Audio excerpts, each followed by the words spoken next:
Assalamualaikum warahmatullahi wabarakatuh. Perkenalkan, nama saya Muhammad Kaila Gibran dengan NIM G002417 dari kelompok B2.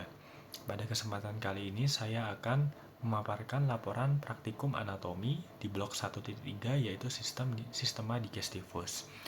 Sekarang sudah sampai ke soal nomor 3. Soalnya, Andre, seorang mahasiswa tingkat akhir, merasa tidak nyaman setelah mengonsumsi makanan cepat saji selama sebulan penuh karena kesibukan menyelesaikan skripsi. Ia sering mengalami perut kembung, rasa tidak nyaman di bagian bawah perut, dan gangguan buang air besar. Dalam obrolan ringan di kampus, Andre mengeluh kepada Anda. Sebagai teman yang baik, jelaskan kepada Andre tentang traktus digestivus inferior. A. Jelaskan tentang perbedaan jejunum dan ileum. B. Jelaskan struktur bangunan di kolon. C. Jelaskan struktur anatomi yang berhubungan dengan pengeluaran feses. Oke, kita lanjut yang soal A, yaitu perbedaan antara jejunum dan ileum. Oke, kita itu dari letaknya, jejunum itu sama seperti di ileum, yaitu di regio umbilicalis.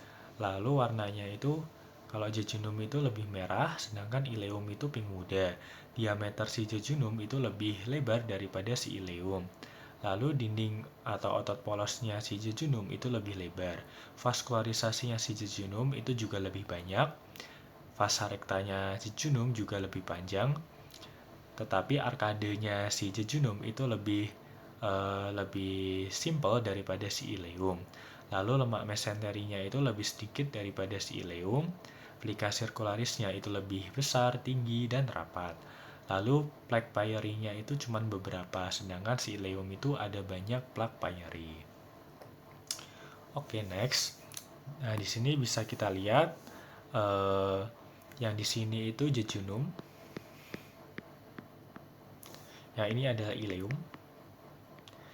Bisa kita lihat si vasa rektanya si jejunum, dia itu lebih panjang daripada si ileum. Tetapi si arkadenya itu lebih simpel daripada si ileum. Oke, next. Sekarang kolon. Nah, di sini itu ada sekum. Jadi sekum itu adalah pintu setelah keluar dari si ileum.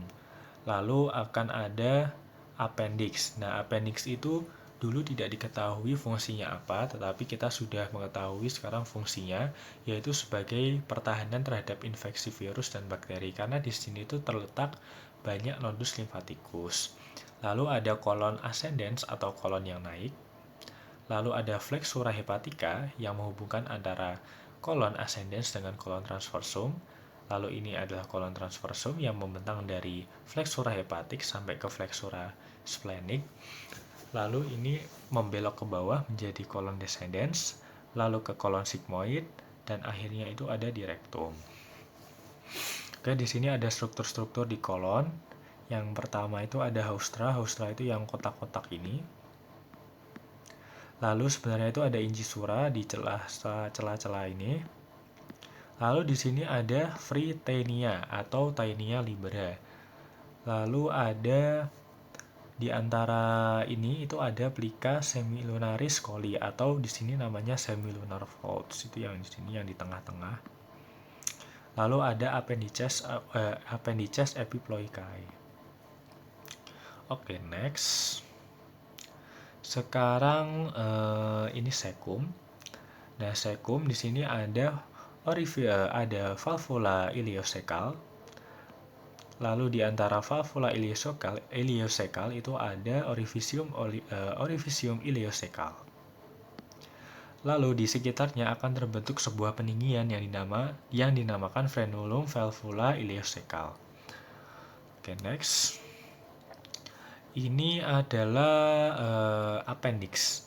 Nah, seperti yang kita ketahui, appendix ini sangat-sangat famous sekali, sangat terkenal. Jadi itu ada dua versi terkait letak si appendix. Ada yang menurut garis Monro-Pitster sama garis Lanz. Kalau menurut garis Monro-Pitster, dia itu diukur dari sias dextra ke umbilicus. Jadi sias dextra ke ke umbilikus.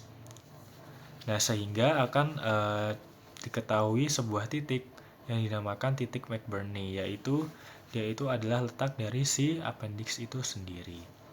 Oh iya, pangkal appendix itu terletak sepertiga lateral garis Monro Pfister.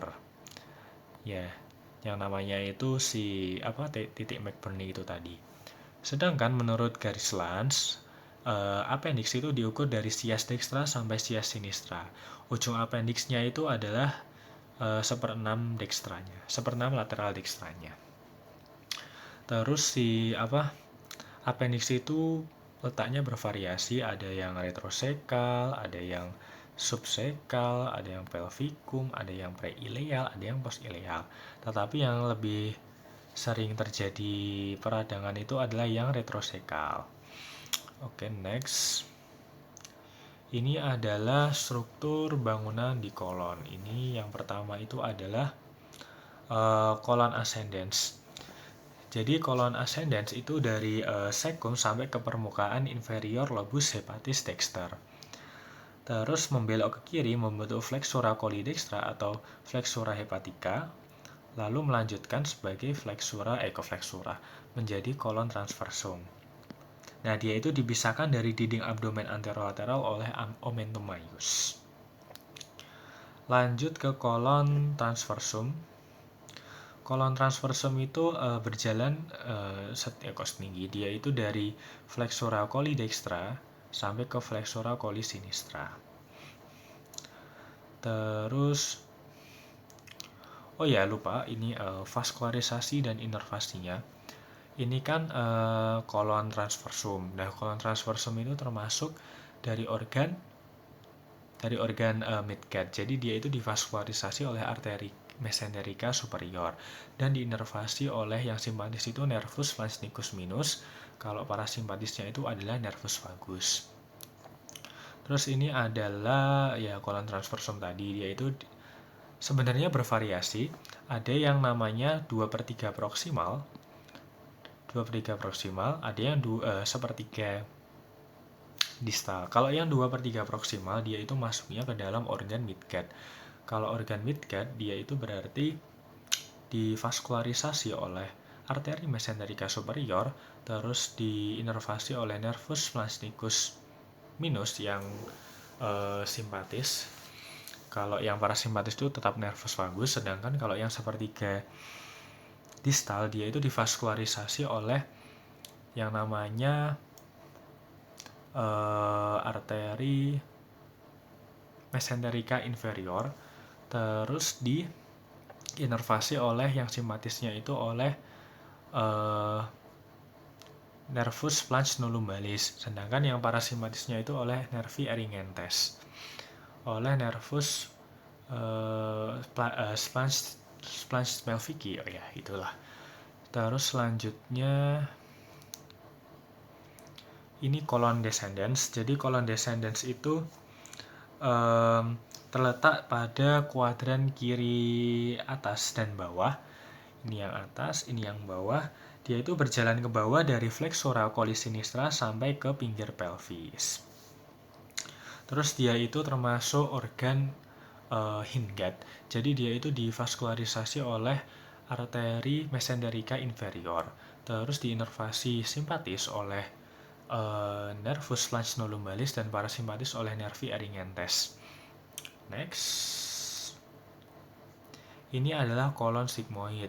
Sama seperti kolon descendens, yaitu divaskularisasi oleh arteri mesenterica inferior dan inervasi simpatis oleh nervus flange nullumbalis. Kalau parasimpatisnya itu oleh nervi eringentes. Selanjutnya itu ada rektum. Jadi rektum itu sisi luarnya ada flexura sacralis, itu yang ini, dan flexura perinalis atau anorektal, yaitu yang ini. Nah, flexura anorektal itu untuk menjaga kontinensi ninja. Jadi saat divakasi itu nanti flexura ini akan tegak dan ninjanya itu akan bergerak menuju ke kanalis analis. Lalu di bawah plica transversalis recti atau Houston itu ada ampula recti yang bisa berelaksasi karena berfungsi menerima akumulasi tinja. Sehingga itu dia itu sangat penting dalam mempertahankan kontinensi tinja. Terus ada namanya transisi antara rektum dan kanalis analis yang disebut linea atau junction anorectalis atau anorectalis junction. Oke, next. Ini ada kanalis analis. Oke, kanalis analis itu dibagi menjadi 3 segmen, yaitu zona kolumnaris, kutanea, dan hemoroid. Kalau zona kolumnaris itu ada zona alba, lalu ada juga garis superior yaitu linea pectinata atau linea dentata. Terus lalu zona selanjutnya itu adalah zona kutanea atau zona kulit eksternal, yaitu dibatasi oleh linea anokutanea. Terus ada juga zona hemoroid. Itu bisa mengalami pelebaran sehingga bisa menyebabkan yang namanya ambeien atau hemoroid. Lalu juga ada otot-otot sfinkter. Contoh otot-otot sfinkternya itu ada musculus sphincter ani internus, musculus corrugator ani, musculus sphincter ani externus, dan musculus puborectalis. Oke, mungkin cukup sekian penjelasan dari saya. Apabila ada kekurangan mohon maaf. Wassalamualaikum warahmatullahi wabarakatuh.